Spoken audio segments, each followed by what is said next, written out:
तो लास्ट हमने agriculture marketing पढ़ा था शायद। आंसर, चलिए लेट्स कंटिन्यू। एग्रीकल्चर मार्केटिंग हम पढ़ चुके थे। सो एग्रीकल्चर मार्केटिंग में आपने सारी चीजें ये समझ ली थी कि भाई कैसे हम अपने एग्रीकल्चरल आउटपुट को रेम्यूनरेटिव प्राइस पे मार्केट में बेच सकते हैं। बट एग्रीकल्चर से हटके इसके अलावा भी अगर कोई भी प्रोडक्शन टेक्निक फार्मर्स को मिल जाए, that will yield additional revenue to them children. और इसी कॉन्सेप्ट को हम बोलते हैं व्हाट, डाइवर्सिफिकेशन। तो जैसे इन्वेस्टमेंट में डाइवर्सिफिकेशन होता है, सिमिलरली यहाँ पे भी डाइवर्सिफिकेशन होगा।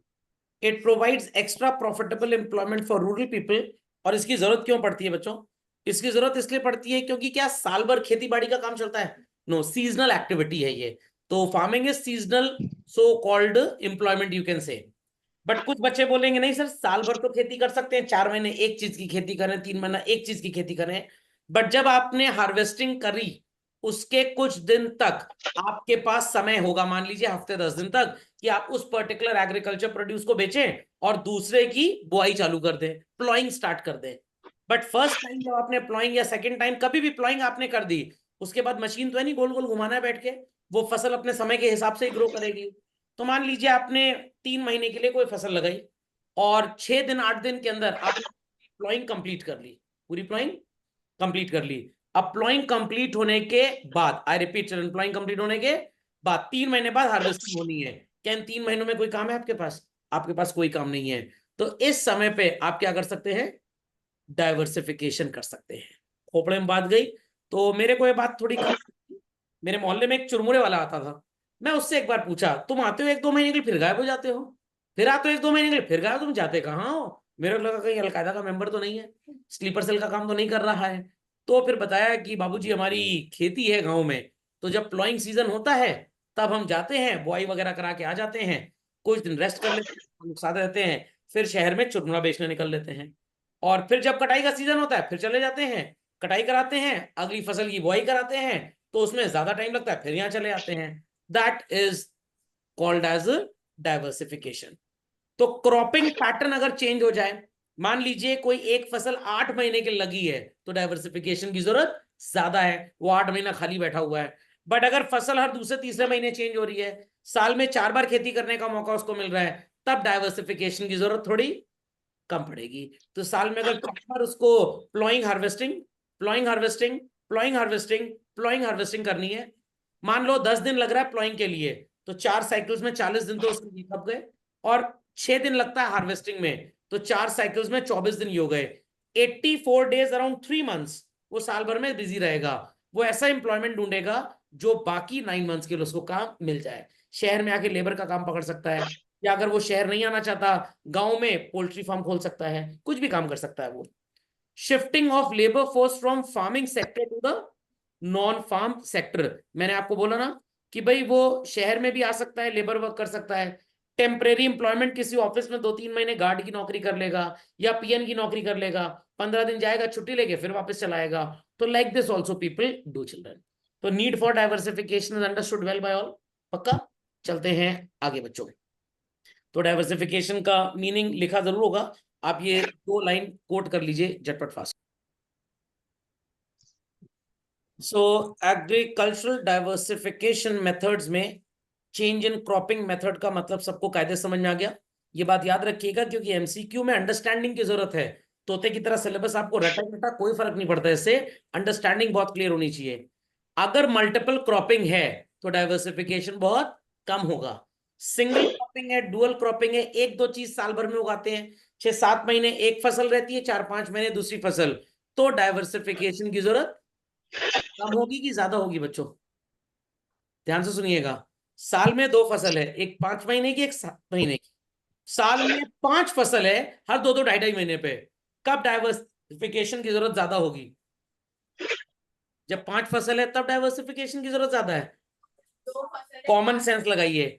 एक फसल 7 महीने में उग के तैयार होगी, मैंने 10 दिन में पूरी की पूरी प्लॉइंग कर दी। अब मैं 20 दिन इस महीने के और अगले लगभग 5.5-6 महीने खाली हूं एकदम, मेरे पास कोई काम नहीं है, तो I need to find some diversified employment. But अगर हर 2.5 महीने में 2 महीने में फसल है, 5-6 दिन लगता है प्लॉइंग में, 1.5-2 महीने में फसल तैयार होती है, फिर 4 दिन लगता है कटाई में, फिर दूसरी फसल, तो हमारे पास शहर जाने का, सेटल होने का टाइम भी कम रहेगा, तो हम ज्यादा मूव नहीं करेंगे। तो जितनी फ्रीक्वेंसी फास्ट होगी उतना डाइवर्सिफिकेशन की जरूरत कम होगी, जितनी फ्रीक्वेंसी ऑफ क्रॉपिंग स्लो होगी उतना डाइवर्सिफिकेशन ज्यादा। तो ये चीज लिख जरूर लीजिए, multiple cropping reduces the need for diversification. समझ में आ गई बात? तो food crops, cash crops, commercial crops, आप क्या उगा रहे हैं डिपेंड इस पे करता है। अगर आप वीट की खेती कर रहे हैं, क्या गेहूं 2 महीने में तैयार हो जाएगी? मैं कभी गांव तो गया नहीं, मैंने कभी खेती की नहीं, बट इतनी अकल मेरे पास है कि भाई 2 महीने में गेहूं तैयार होगी ही नहीं। अरहर की दाल क्या 15 दिन में तैयार हो जाएगी? 2 महीने 3 महीने तैयार हो जाएगी? नो। मटर, इसकी फसल तेज उगती है, इसमें कोई 8 महीने 9 महीने का टाइम आपको नहीं चाहिए। गोभी, लौकी, ये सब सीजनल होता है, ये कोई साल भर नहीं चलता। Is that clear? तो जितना क्रॉपिंग आपका क्विक होगा उतना आपको डाइवर्सिफिकेशन की जरूरत कम पड़ेगी। Okay. Increasing agriculture income to diversify into non farm areas. अगर आप खेती से अच्छा पैसा कमाएंगे तभी आप poultry farm, animal husbandry, fisheries, dairying, agro processing, food processing, पैसा आ गया। आपने अपने खेत में ही कुछ जगह अलग से निकाल के अपने लिए भी वेयर हाउस बना लिया और दूसरों की फसल भी वेयर हाउस में स्टोर करा रहे हो। गांव में 2-3 घर है आपके, एक घर में फैमिली रह रही है, other 2 could be used as a warehouse for keeping wheat and all. इसको कोई कोल्ड स्टोरेज की भी जरूरत नहीं पड़ती है, तो यहां से भी आप कुछ मनी अर्न कर सकते हैं। Logic understood well? तो पढ़ वो लोग रहे हैं जिन्होंने कभी खेती करनी नहीं है, और जो खेती कर रहे हैं उनकी किस्मत में पढ़ाई है ही नहीं। अगर किसान के बच्चे ये सब चीज पढ़ लें तो कभी भी किसी किसान को आत्महत्या में पड़ेगा ही। Export opportunities are also there, तो education is very important for anything. हाँ मालविया जी नमस्कार। चलिए भाई लिख लिया नमस्कार। इसको सबने? सबने लिख लिया? ग्लिच आ गया था तो कनेक्ट नहीं हुआ। हाँ हाँ, ग्लिच आ ही जाएगा, मोबाइल डिवाइस पे कनेक्ट करेंगे जूम क्लास का तो ग्लिच आएगा ही आएगा। 1 करोड़ बार बोला है कि बेकारी पने को दूर करें, लैपटॉप खरीदें ऑनलाइन क्लास करने के लिए। बट यहाँ पे ऐसा पेरेंट्स के पास 2.5-3 लाख रुपए बाइक खरीदवाने का होता है, 1 लाख का एप्पल आईफोन खरीदवा देंगे, बट 40,000 का लैपटॉप नहीं खरीदवाएंगे जिसकी बहुत जरूरत है। भाई जैसे अपने शादी ब्याह में चलता है, पंडित को 1100 रुपए देने में पेट दर्द होता है, और लहंगा खरीदेंगे बेटी का 27,000, डायमंड का सेट खरीदेंगे 5 लाख रुपए का। पंडित जो मेन आदमी है जिसकी वजह से पूरी शादी होनी है उसको पैसा देने काम चाहिए। तो ये इंडियंस की बड़ी प्रॉब्लम है, they spend where they should not and they should spend where they should, sorry they are not spending. तो ये बड़ा प्रॉब्लम है यहाँ पे। जूता खरीदेंगे महंगे से महंगा, कोट खरीदने में हालत खराब हो जाएगी। तो जूता सस्ता चल जाएगा, मंदिर में चोरी ही तो होना है उसको, कोट थोड़ा चोरी हो जाएगा। तो मालविया जी समझिए आप मेरी बात, एक लैपटॉप खरीद लें अगर ऑनलाइन क्लास करने का शौक हो तो, नहीं मोबाइल सर, में ऑफलाइन करते हैं। टाइम पास करना। ये टमाटर पकौड़ी और समोसे वाली क्लास बंदस, समझ गया? तो ये बात सबको क्लियर हो गई, जितना ज्यादा मल्टीपल क्रॉपिंग उतना कम डाइवर्सिफिकेशन, जितना कम मल्टीपल क्रॉपिंग होगा डाइवर्सिफिकेशन उतना ज्यादा होगा। अंडरस्टूड? तो एक क्लास डाइवर्सिफिकेशन भी हो सकता है, should be done on a laptop but is being done on mobile phone. तो ये मजाक और खिलवाड़ और कुछ नहीं है। तो मोबाइल पे कोई ऑनलाइन क्लास नहीं हो सकती, होती तो आई टू वुड हैव टेकन। समझ में आ गया? चलिए लिख लीजिए झटपट फास्ट। पर बेनिफिट्स ऑफ एग्रीकल्चरल डाइवर्सिफिकेशन, भाई क्या फायदे हैं इसके? सीजनल होता है एग्रीकल्चरल आउटपुट, तो जिस टाइम आप खाली बैठे हैं other activities could be done. Crop तो पैसा कमा कर देकर जाएगी ही जाएगी, अगर थोड़ा सा उसमें डैमेज हो जाए तो अपने रिस्क को कम करने के लिए आप अपनी उन अर्निंग्स को ढूंढ सकते हैं। अब किसान एक काम और भी कर सकता है, कौन बनेगा करोड़पति के लिए? खेत में बैठ के चारपाई के ऊपर केबीसी की तैयारी चालू कर दे, एनसीईआरटी की सारी किताबें पढ़ डाले वगैरह वगैरह। तो यहाँ पे जो केबीसी से पैसा जीतेगा और जो फसल खराब हुई उसको कवर अप कर लेगा वो। सो सर समझ में आ गया? Seasonal factor increases income and your risk also gets reduced. तो जो आपने पैसे वहां पे कमाए वो खेती में लगा दीजिए, ताकि जो खेती का नुकसान हुआ वो थोड़ा सा कम हो जाए। तो ये दोनों पॉइंट्स एक दूसरे के ऑपोजिट है। Increase in income is ultimately going to reduce your loss of cropping. Got it? तो एक एक करके इन तीनों को समझ लिया जाए भाई। So most of the agricultural employment opportunities in India are seasonal. क्योंकि फार्मर्स को ज्यादा फार्मिंग डाइवर्सिफिकेशन की भी अकल नहीं होती है। It provides employment opportunities during seasonal time only children, तो बाकी टाइम पे उसे कोई दूसरा एम्प्लॉयमेंट चाहिए। तो मेजॉरिटी लेबर जो आपको घर के चौराहे पे नजर आते हैं, काफी ऐसे होते हैं जो गांव में खेती बाड़ी करते हैं, प्लॉइंग सीजन खत्म हो गया, दे कम टू सिटीज, यहाँ पे लेबर का जॉब करेंगे और उसके बाद पैसा कमा के वापस अपने घर ले जाएंगे। लॉजिक समझ में आ गया? टेम्परेरी, ये चुरमुरे वाले का एग्जाम्पल अभी थोड़ी देर पहले मैंने आपको दिया ही था। Understood this? अंडरस्टूड दिस भाई? चलिए, हाउ इट रिड्यूसेस रिस्क। भाई आपने इनकम कमाई नॉन फार्म एक्टिविटीज से, तो वहां से जो आप कमा के लाए, अगर क्रॉप फेलियर हो गया, ड्रॉट आ गया किसी वजह से, बाढ़ आ गई वगैरह वगैरह, तो आप उस इनकम को यहाँ यूज कर सकते हैं। बट आजकल तो कंट्री में क्रॉप इंश्योरेंस का कॉन्सेप्ट है, आप अपनी क्रॉप को इंश्योर करा लीजिए, तो जो आपकी इनकम यहाँ खर्च हो सकती है लॉस के केस में, अब वो खर्च नहीं होगी। Who will be giving you the compensation? Your insurance company. समझ में आई बात? समझ में आई बात भाई? और इंक्रीजिंग इनकम तो बता ही दिया भाई। दूसरी एक्टिविटी करोगे, अब सट्टा अट्टा ना खेलने लग जाए फार्मर, पता लगा गैम्बलिंग चालू कर दिया, किडनैपिंग चालू कर दिया। Is that understood? तो ये सब एक्टिविटीज तो गलत है, इसको प्रमोट नहीं करना है। तो एडिशनल अपॉर्चुनिटी इंप्लॉयमेंट की जब सिटी एरिया अर्बन एरिया में उसको मिलेगी, गार्ड की नौकरी पकड़ ली शॉपिंग मॉल में, वहां फसल उग रही है, यहाँ गार्ड साहब 15-20 हज़ार रुपये महीना ले। वेटर की नौकरी पकड़ लो किसी ढाबे में, किसी रेस्टोरेंट में, होटल में मत पकड़ लेना, वहां वेटर की जरूरत कम रहती है, तो वहां पे आपको टिप मिल जाएगी। कुछ लोग कहेंगे सर ट्रेन में चाय बेचते हैं, और रात को जब लोग सोएंगे बैग लेके भाग जाएंगे उनका, ये भी इंप्लॉयमेंट अपॉर्चुनिटी है। समझ में आ गया? कोई नहीं पकड़ा तो भी फायदा, और पुलिस पकड़ ली तो भी फायदा, फिर रहना खाना पीना सब जेल में फ्री हो जाएगा। Understood this? Yes sir. So non farm activities कौन कौन सी है भाई? सारे जानवरों की शादी करा दें, एनिमल हस्बेंड्री मतलब पशु पालन, एनिमल ब्रीडिंग आप बोल सकते हैं इसको। मछली पालन, एक मेरा स्टूडेंट था पुराना, क्लास कर रहा था, अचानक से गायब हो गया 1-2 महीने के लिए। जब आया तो बड़ा हैरान परेशान था, हो गई ये पुरानी बात हो गई, अब तो शादी ब्याह हो चुका होगा उसका। तो मैंने उससे पूछा भाई वेर यू हैव बीन? कह रहे सर गांव में इस तरह का फिशरी का फार्म था हमारा, कुछ दुश्मन लोग थे, उन्होंने हमारे फार्म में जहर डाल दिया और सारी मछलियां मर गई, तो लाखों रुपए का बेचारे का नुकसान हो गया। समझ में आ गया? देर आफ्टर हॉर्टिकल्चर का मतलब फल वगैरह के साथ साथ ये क्या कहते हैं, फ्लावर्स वगैरह होते हैं, इनकी खेती। सर फार्मर इंफॉर्मेशन टेक्नोलॉजी को कैसे यूज करेगा? हाँ सर समझ गए। बोलेगा सर आपके फोन पे ऑफर आया है, ओटीपी आएगा और पैसा गबन कर लेगा। नहीं, ऐसा नहीं है, वो टेक्नोलॉजी को यूज कर सकता है और टेक्नोलॉजी से मॉनिटरिंग कर सकता है। खेत में कैमरे लगवा दिए, दूसरी जगह से देख रहा है कि भाई फसल ठीक है कि नहीं। ऐसा तो नहीं कि जिसको वहां छोड़ के आए हैं, गार्ड को, लेबर को, वो लेबर खेत पे ध्यान दे रहा है कि नहीं दे रहा। प्लस फार्मर थोड़े बहुत अगर एजुकेटेड हैं तो आजकल तो यूट्यूब चैनल चल सकता है, फार्मर भी बता सकता है ग्राफ्टिंग कैसे करनी है। ग्राफ्टिंग जानते हैं ना, वो 45 डिग्री के एंगल पे कट लगाते हैं, दो पेड़ जोड़ देते हैं। मान लिया गुलाब का और अमरूद का पेड़ जोड़ दिया किसी ने, तो क्या होगा? गुलाब का फूल उगेगा बट महक अमरूद वाली आएगी, या अमरूद खाएंगे और टेस्ट गुलाब वाला आएगा। Is that understood? चलिए भाई, तो non farm areas of employment, fisheries समझ गए, हॉर्टिकल्चर मतलब ये पेड़ पौधा वगैरह, किस चीज का? गुलाब का या फूल वगैरह जिसको बोलते हैं आप। एनिमल हस्बेंड्री भी समझ गए। इंफॉर्मेशन टेक्नोलॉजी, थोड़ा बहुत फार्मर अगर पढ़ा है या इसके बच्चे पढ़े हैं, कॉल सेंटर में नौकरी कर सकते हैं, वहां से इनकम कमा के अपने पेरेंट्स को भेज सकते हैं। बट इट, तो एनिमल हस्बेंड्री के बारे में थोड़ा सा अगर आप लिखना चाहें तो प्लीज लिख लीजिए, वैसे कंटेंट आपके नोट्स में होना चाहिए। ब्रांच ऑफ एग्रीकल्चर, बायोलॉजी की भी ब्रांच है, एग्रीकल्चर की भी है, साइंस की है basically. Concern with breeding, rearing and caring for farm animals. Rearing क्या होती है भाई? वो सफेद रंग का खूब झबड़े बाल वाला एक शीप होता है पहाड़ी एरिया में चिल्ड्रन, उसका शीप एक्सट्रैक्ट करते हैं और उससे स्वेटर वगैरह बनाए जाते हैं।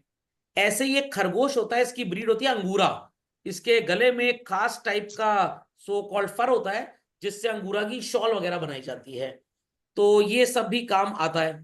केयरिंग फॉर फार्म एनिमल्स, भाई इनका पशुपालन अगर ठीक से नहीं होगा, आप इनका मिल्क एक्सट्रैक्ट करके मार्केट में बेच सकते हैं, ये भी एक फार्म एक्टिविटी है।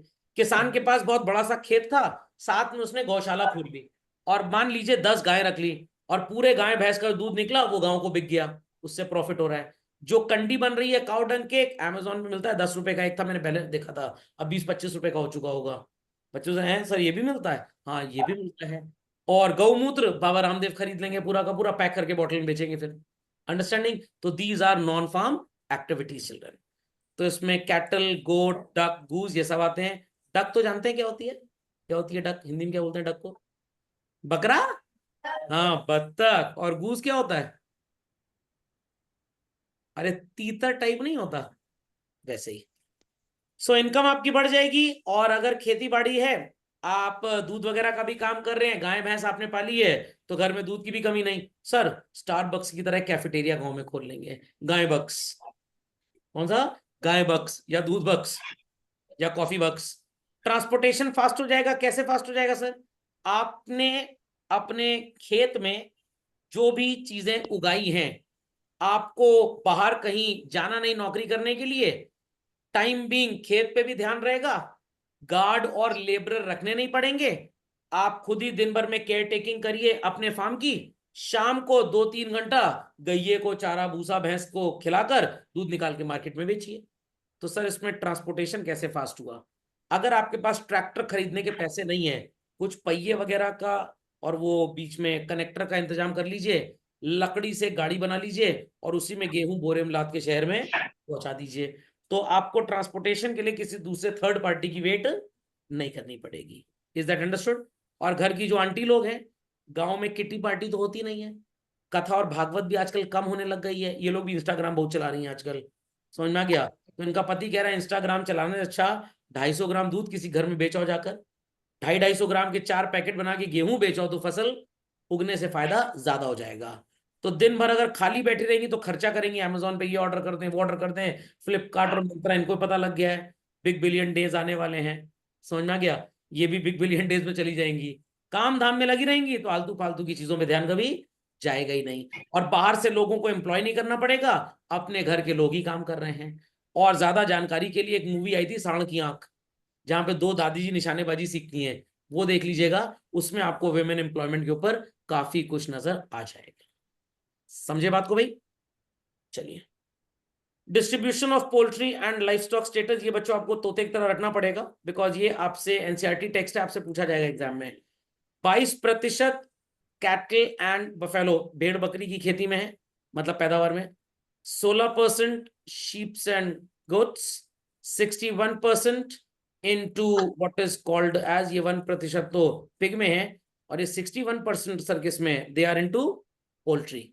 सर पोल्ट्री का हिस्सा बड़ा ज्यादा है, यस। इसकी कॉस्ट कम होती है, मूवमेंट फास्ट है, गांव वगैरह में लोग चिकन वगैरह खूब खाते हैं, अंडा वगैरह खूब बिक जाता है मुर्गी का, तो इसलिए पोल्ट्री में कम पैसे में कम लागत में प्रॉफिट ज्यादा है। Sheeps and goats, cattle, buffalo ये खाते बहुत हैं। सर पिग किस काम में आता है? आपको ऐसी बात बता दूंगा, आप कहेंगे सर ऐसा तो हमने देखा ही नहीं। पिग को बारबेक्यू की तरह टांग दिया जाता है और उससे ऑयल निकाला जाता है चिल्ड्रन, और उस ऑयल का मेडिसिनल यूज बहुत भयंकर होता है। किसी को अगर आर्थराइटिस का घुटने में दर्द हो, वो तेल लगा दीजिए, इतना भयंकर काम करेगा, पीटी उषा बन जाएंगे वो। I am not joking, it's true, it's true children. और पिग का जो सो कॉल्ड फ्लैश होता है, ये विदेशों में हैम के नाम पे बहुत बिकता है। हैम बर्गर आपने नाम सुना है ना? तो burger is normal, ham burger is pig के बने हुए फ्लैश से जो टिक्की बनती है, खाइएगा और बेहोश हो जाएंगे। Got it clear? इससे पहले एक बार कॉकरोच वाला ट्राई कर लीजिएगा। चलिए क्या जोक सपाट। तो इसलिए पिग में मेहनत बहुत है। आजकल तो ये सुअर वगैरह बहुत कम चलते हैं, नहीं तो सुअर बाड़े का काम बड़ा भयंकर चलता है। ठीक, खूब इनका फ्लैश वगैरह का ट्रेड होता है वर्ल्ड वाइड चिल्ड्रन। लर्न कर लेंगे इस टेक्स्ट को? लर्न कर लेंगे भाई? ये कौन है? गाय, वेरी गुड। सो डेयरिंग, डेयरिंग का मतलब, काफी लोग आजकल ये दूध भी नहीं पी रहे गाय और भैंस का, वो इसको नॉन वेजिटेरियन बोलते हैं। क्यों बोलते हैं नॉन वेजिटेरियन? एनिमल प्रोड्यूस है, अंडा मुर्गी से निकला, नॉन वेजिटेरियन। तो दूध भी तो गाय से निकला है, तो ये क्या हो गया? Non vegetarian. तो एक नई नौटंकी आजकल चली है, लोग बोलते हैं ना आप वेजिटेरियन है कि नॉन वेजिटेरियन, हम नए नौटंकी बाज, हम वीगन है। समझ में आ गया? तो ये लोग दूध कौन सा पीते हैं? आलमंड्स होते हैं, बादाम, बादाम को क्रश करके उसको मिक्सर ग्राइंडर में चलाकर पानी डाल के उसका मिल्क पी लेते हैं, या सोया मिल्क होता है वो पी लेते हैं। ये लोग सोया चाप भी नहीं खाते हैं, क्योंकि सोया चाप में क्रीम यूज होती है, cream is again made out of milk, and milk is considered as animals such as cows और बफेलोज आउटपुट। बट जब इनको कोविड हो जाएगा और जब डेंगू हो जाएगा और डॉक्टर कहेगा कि बकरी का दूध पीजिए, तो 300 रुपए लीटर में बकरी का दूध खरीद के पियेंगे, तब वीगन सब जाए तेल लेने। समझ में आ गया? ये सब नई नई नौटंकी चलती रहती है। और ये शायद इसलिए भी है, WHO और ये सब बोल रहे हो भाई खाना धरती पे कम हो रहा है, तो लोगों को वीगन टाइप बना दो, तो एटलीस्ट लोगों की खाने की डिमांड कम होगी। जब खाने की डिमांड ज्यादा नहीं होगी, ये ज्यादा सप्लाई को अफोर्ड मतलब मांगेंगे नहीं, और प्रोडक्ट मार्केट में बहुत महंगा बिकेगा नहीं। तो खैर, आपको वीगन बनने की कोई जरूरत नहीं, जो खा पी रहे हो टनाटन खाते रहो। ओके, सो इंडिया का मिल्क प्रोडक्शन, इसकी मैंने ज्ञान आपको दिया था। वर्ल्ड में इंडिया का मिल्क प्रोडक्शन किस रैंक पे आता है? 1। और इसका पूरा क्रेडिट जाता है the founder of Amul, mister Verghese Kurien. अब इनकी डेथ हो चुकी है। इनको व्हाइट रेवोल्यूशन का फादर माना जाता था। और इलाहाबाद यूनिवर्सिटी जब 2005 में सेंट्रल यूनिवर्सिटी डिक्लेयर हुई, 2004-05 था शायद, तो he was the first chancellor of Allahabad university. So जब इंडिया इंडिपेंडेंट हुआ और फर्स्ट 5 ईयर प्लान आया, 17 मिलियन लीटर्स ही बोल सकते हैं या टन्स बोल सकते हैं, जो भी, इट वाज मिल्क प्रोडक्शन। 6-7 में 102 एंड नाउ इट इज 165.4। तो अमूल भी देखिए क्या कर रहा है, वो डेयरी से नॉन फार्म में चला गया, आइसक्रीम बेचने लग गए, उसके बाद वो दही बेचने लग गए। तो ये सब भी उनके एडिशनल बिजनेसेस हैं। Okay, global top 5 milk producer कौन कौन है भाई? सबसे छोटा ब्राजील, पाकिस्तान, चाइना, इसलिए लोग ठीक नहीं है एकदम, एंड देयर आफ्टर US। और सबसे ज्यादा प्रोडक्शन कहां पे है? इंडिया। इसका एक सिंपल सा रीजन है, ये ग्राफ एग्जाम में बन के अगर आता है और आपसे ये नहीं पूछेंगे कि भाई इंडिया की रैंक क्या है, वो तो सबको पता है नंबर 1। आपसे पूछेंगे what is the reason for India standing among the top 5 as number 1 milk producer, क्या कह रहे हैं? नहीं, व्हाइट रेवोल्यूशन तो है ही है, रूरल प्री डोमिनेंस चल रहे हैं, क्योंकि गांव में फैक्ट्री तो लग नहीं सकती है, तो खेती बाड़ी भी कभी कभी है, साल भर का प्रोडक्शन, साल भर का एम्प्लॉयमेंट तो है नहीं, तो लोगों ने नॉन फार्म में इसको सबसे ज्यादा प्रॉफिटेबल माना। समझ में आ गया? तो ये बेसिक रीजन है, रूरल डोमिनेंस। इस वजह से इंडिया का मिल्क प्रोडक्शन सबसे ज्यादा है। समझ गया इस बात को? सारे परसेंटेजेस जरूर तोते की तरह रट लीजिएगा। इसमें थोड़े जाहिल चाइना वाले हैं, क्योंकि इनके पास लैंड एरिया भी है, रूरल सोसाइटी भी है, बट ईयर्स अगो 1938 में जब इन्होंने प्लानिंग की बात स्टार्ट की, जैसे हम 47 में, सॉरी 49 में, हम 47 में हुए, सॉरी 45 चलो, 1945 हमारा 47 है, तो इन्होंने फोकस किया इंडस्ट्रियलाइजेशन पे, इन्होंने रूरल सेक्टर पे फोकस नहीं किया।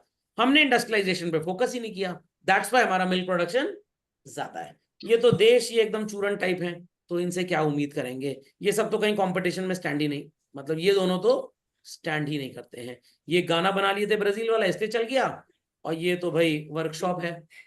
आपको अगर मान लीजिए वो करना हो, बी टेरो, bachelor in terrorism, masters in terrorism, PhD in terrorism, तो आप यहाँ की यूनिवर्सिटी के लिए अप्लाई करिए। कोई CUT का स्कोर नहीं, डायरेक्ट एडमिशन है। सिर्फ पत्थर फेंकना आना चाहिए आपको, समझ में गया? और बचपन में कोई एक आपकी फोटो गन हाथ में लिए हुए, टॉय गन, बाकी ये आपको पूरा बढ़िया टनाटन सिखा देंगे। समझ में आ गया? अभी वो मोसाद वाली आपने स्कीम तो पढ़ी ली होगी, जो पेजर ब्लास्ट करवा दिया उन्होंने। चलिए, सो ऑपरेशन फ्लड वही था, white revolution children. So farmers can pool their milk produce according to different grading. एक यूट्यूब पे बहुत पुराना अमूल कोऑपरेटिव का एड था, जहां पे दिखाया जा रहा है लेडी गांव से निकली, सिर पे मटका रखे एंड ऑल दैट, तो पूरी स्क्रिप्ट लिखी है उसके पीछे। हमारे जमाने में आया करती थी जब हम स्टूडेंट थे, अब वो ऐड आता नहीं है, शायद इसलिए ज्यादा सिविलाइज थे उस जमाने के बच्चे। ओके, उन्होंने रियल स्ट्रेस या रियल सैक्रिफाइस देखा था लोगों का। तो ढेर सारे फार्मर्स मिल्क एक्सट्रैक्ट तो करते थे काउज और बफेलोज का, स्टोरेज फैसिलिटी ना होने की वजह से ज्यादातर मिल्क क्या हो जाता था? वेस्ट हो जाता था। तो आनंद जगह है गुजरात में, मैंने आपको लास्ट लेक्चर में बताया था, आनंद मिल्क यूनियन नाम का एक कोऑपरेटिव खुला। और आपको ये बात जान के बहुत खुशी होगी कि ये कोऑपरेटिव थोड़ा छोटा ही था, प्रयागराज सिटी में there was a cooperative, I don't have the exact idea, data दे के आपको दे दूंगा। उसी के बेसिस पे एक न्यूजीलैंड में कोऑपरेटिव खोला गया मिल्क का ही चिल्ड्रन, और उसके बाद जाके अमूल का जन्म हुआ। तो डॉक्टर वर्गीशे कुरीन जी ने सोचा कि अगर हम ये सारा मिल्क इकट्ठा करके एक कोऑपरेटिव सोसाइटी बना के जो जितना मिल्क दे, जिस प्राइस पे बिकेगा उसको पूरा प्रॉफिट दे देंगे, तो उनका भी इंसेंटिव बढ़ेगा, मोटिवेशन बढ़ेगा। सो प्रोसेस करके मार्केट में बेचने लग गए और फेयर प्राइस पब्लिक को भी और जो सप्लायर्स थे उनको भी। अनलाइक अदर कंपनीज 20 रुपए लीटर में मिल्क बेचा, सॉरी खरीदा, बाजार में तो 40 रुपए लीटर पे बेच रहे हैं, बट जो बेचारा एक्सट्रैक्ट करके ला रहा है उसको सिर्फ 2 रुपए दे रहे हैं प्रॉफिट का। अमूल में स्टार्टिंग में ऐसा कुछ भी नहीं था, but now it has become a limited company. तो भाई ऑब्वियस सी बात है, उन लोगों को हम इस तरह से प्रॉफिट बांट नहीं सकते, ये इलीगल हो जाएगा। या तो वो अमूल के शेयर होल्डर्स बन जाएं और फिर डिविडेंड कमा लें, और रॉ मटेरियल जो सप्लाई कर रहे हैं उसका पैसा हम उनको दे ही रहे हैं। So through this process country में मिल्क की शॉर्टेज पूरी तरह से खत्म हो गई है। एक और ऐसे ही आया था cooperative in the name of Parag, but ये ज्यादा चल नहीं पाया तो ये बंद हो गया। और उसके बाद इन्हीं लाइंस पे नमस्ते India, mother dairy and all that, ये सब भी चल रहा है। फिशरीज, ये इंडिया में कंपेरेटिवली पूरे इंडिया में नहीं अप्लाई हो पा रहा है। उसका रीजन है जो इंडिया की वी बेल्ट है चिल्ड्रन, गुजरात से स्टार्ट होती है और सो कॉल्ड, वाह सर ये तो नक्शा एकदम भयंकर बन गया। समझना के बटाने वाले टाइम में नक्शा ऐसे बन जाएगा इंडिया का, ये पूरा पाकिस्तान के सब ले लेंगे। What it clear. सो ये फिशरीज ज्यादा क्यों नहीं हो पा रहा है, क्योंकि ये गुजरात के कच्छ से लेकर सिर्फ और सिर्फ बे ऑफ बंगाल, कोलकाता, वेस्ट बंगाल तक ही फिशरीज का बोलबाला थोड़ा ज्यादा है। तो इसलिए फिशरीज पूरे कंट्री में इक्विटेबल डिस्ट्रीब्यूट नहीं हो पा रहा। So catching, processing, selling of fish और other aquatic animals, this process is known as what, fish. अब ये ना सोचिएगा घर में पापा एक्वेरियम ले आए, वहीं से फिश निकाल के कढ़ाई में भून के खा गए, उसको मत खा जाइएगा, वो खाने वाली फिश नहीं होती है, वो सिर्फ एक्वेरियम फिश है, वो अलग से पाली जाती हैं। So fishing community regards water bodies, sea and ocean as their mother. Sir why not father? अरे भाई, mother can only give birth to anything, father has no so called genetic properties like this. Volume of fish production India में बहुत ज्यादा है और यहां से काफी फिश एक्सपोर्ट भी होती है। रीजन, दूसरी कंट्रीज में वो इंफ्रास्ट्रक्चर नहीं है। Share of fishing in GDP क्या आप इसकी बात करेंगे, और यहां पे भी सर विमेन का पार्टिसिपेशन ज्यादा है। यस, हस्बैंड्स जाते हैं नाव से, मछली पकड़ के लाते हैं, फिर उसकी प्रोसेसिंग, उसकी सेलिंग, ऐसे थोड़ा मछली बेची जाती है, उसके जो ब्लेड्स और फिन्स होते हैं काटने पीटने पड़ते हैं। आज मंगलवार तो नहीं है ना? हाँ, थर्सडे कोई बात नहीं, फिश की बात हो सकती है थर्सडे को, और कौन हम खाने जा रहे हैं। तो विमेन पार्टिसिपेशन ज्यादा इसीलिए, तो एक तरह से विमेन एम्प्लॉयमेंट भी यहाँ पे भरपूर मिला हुआ है। कोलकाता साइड आप जाइए, उधर मुंबई साइड जाइए, तो आपको फिशिंग इंडस्ट्री बहुत फलती फूलती नजर आएगी। So why it is called as the mother और provider, because it gives life to the fishing community. समझ आ गया? समझ में आ गया भाई? वॉल्यूम ऑफ प्रोडक्शन, भाई ये टेक्स्ट आपको रटना पड़ेगा। 49% फिश प्रोडक्शन इनलैंड सोर्सेस से होता है। इनलैंड सोर्सेस मतलब समुद्र में जाए बगैर, आई रिपीट, समुद्र में जाए बगैर। 51% समुद्र से आता है, 49% internal bodies. Women participation active fishing में इन्वॉल्व नहीं है। मैंने पहले ही आपको बता दिया कि भाई इनके हस्बैंड्स होते हैं, मछली पकड़ के लाते हैं। खोपड़े में बात गई। सर क्यों विमेन क्यों नहीं जाती फिशिंग के लिए? फिश डर जाएगी, फिश डर जाएगी। Is that clear? And 60% of the work force in export marketing and 40% internal marketing में कौन इन्वॉल्व है? विमेन। वुमेन नहीं होता है, विमेन होता है। लॉजिक समझ में आ गया? कुछ दिन में बोमानी रानी बोल रहे हैं, वुमेन विमेन, बोमानी रानी हो गया, शाहरुख खान हो गया, हैप्पी न्यू ईयर हो गया। समझ में आ गया भाई? तो ये डेटा जरूर लट लीजिएगा, क्योंकि एग्जाम में आएगा और गलत हो गया तो फंस जाएंगे आप लोग। 0.8% टोटल हमारी देश की कमाई कहां से आती है बच्चों? सिर्फ और सिर्फ फिशिंग से। Leading states are Kerala, Maharashtra, Tamil Nadu and Gujarat. Jammu and Kashmir में सर क्यों नहीं होती फिशिंग? वहां वो मछली पे भी ईटा मार देते हैं, इसलिए मछली डर जाती है। समझ में आ गया? वहां पॉसिबल नहीं है। क्यों सर? डल लेक तो है, वाटर बॉडी है, अरे साल में 4 5 6 महीने तो जमा रहता है वो पूरा, तो वहां फिश भी ठंडी के मारे जुकाम हो जाएगा फिश को, फिर वो फिश हम खा लेंगे, हमें भी जुकाम हो जाएगा। चलिए, समझ गए भाई? फिशिंग पे sir there is some concern? Yes, concern is there. भाई ये जो फिशिंग कम्युनिटी है प्रैक्टिकली बहुत गरीब होती है और खूब उधार इन्होंने भी लिया होता है।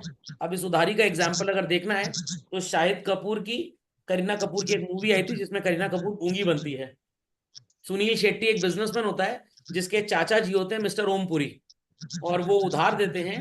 इसका नाम टाकिया बाऊ या पांड्या बाऊ कुछ ऐसे ही होता है, परेश रावल का। वो गिरवी रख देता है शाहिद कपूर को। देखिए आपने? अरे वो चुपके चुपके चोरी चोरी चुपके चुपके, कौन सी मूवी थी? नहीं देखी? भूल गए आप लोग? किसी को मूवी का नाम याद हो भाई? क्या नाम सर याद? मूवी नहीं देखते। अच्छा अच्छा, नहीं नहीं नहीं, मूवी में देखने की बात नहीं कर रहा हूँ, ये कॉमन सेंस की बात है।